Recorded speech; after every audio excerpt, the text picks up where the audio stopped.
Divorce. It's an ugly and painful word, and I'm sure if I were to say, raise your hand if you've been affected by divorce, most hands would go up. We've either had our parents divorce or we've been a part of divorce. And in either case, it's a very, very painful situation, and it's something that's rampant in our society today. Good morning, and thank you for watching Practical Devotionals video. This morning we're going to cover Matthew chapter 19, verses 4 through 8. And in those verses, Jesus says a couple things that are very important to us, and I believe if we'll heed them, they're very important for us. First of all, in verse 4, he says, what God has put together, let no one separate. God never intends for marriages to end in divorce. It is never God's plan for marriages to end in divorce. But then the Pharisees asked him, they said, well, then why did Moses let us write a decree of divorce? And Jesus answers, he said, because your hearts were hard. That's why. Well, I can say I've never said hardness of heart or hard-hearted in a setting that wasn't in teaching Scripture. What does that mean? What it really is saying is, I want it my way. Hard-hearted people just say, I don't care the effects. I don't care who it hurts. I want it my way.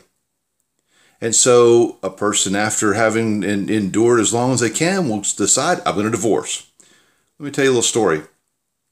So I was talking to someone recently, and she was sharing with me how her husband, after 19 years and 4 kids, decided to trade her in on a new improved model. He wanted the younger girl. So that's what he did, left her. But then she said something that was striking to me, because honestly, that's not a very uncommon thing to happen. Men do that all the time. But she said, I knew when we married it wasn't going to last, but I tried and I failed.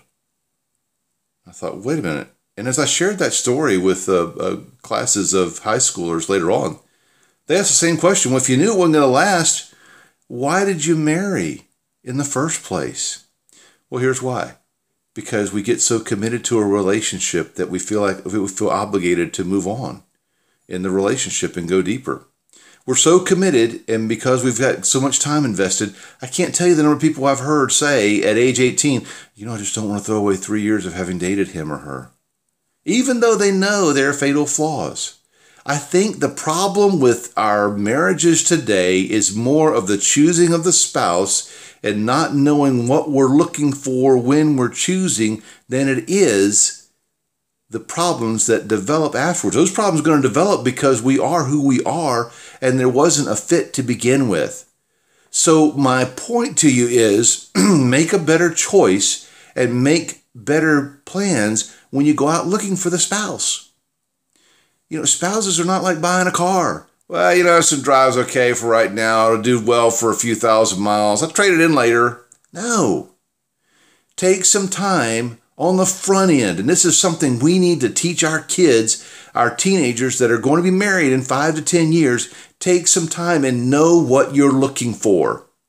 You should make a list of what you demand in a spouse and make a list of things that you just cannot have.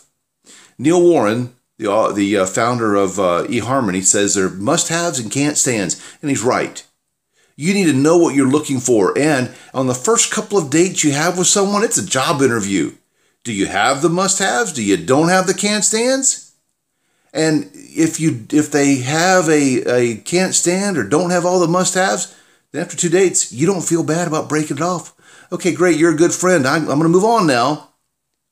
But if you let it carry on for 8 months, 9 months, then all of a sudden you feel obligated. And obligation turns into marriage. So my point to you is this.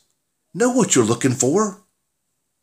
Know what you're looking for and then go out and find it and actively seek it. Let me give you a little illustration. It's like walking up to the counter at McDonald's and say, yeah, hey, what can I help you with? I don't know, just throw something on the tray, I'll eat it. It's absurd, isn't it? But that's how we go about choosing our spouse. We just hope it just happens. God rains them in out of the sky. Why don't you try actively looking for the right person in your life? Gone a little bit longer today, but I believe this one's important. And I believe it's just something that we need to share with our kids, and we need to share with those that are single. Know what you're looking for. Make better choices. Want to read the whole devotional? Go to the link at the bottom of the page. We'll see you tomorrow.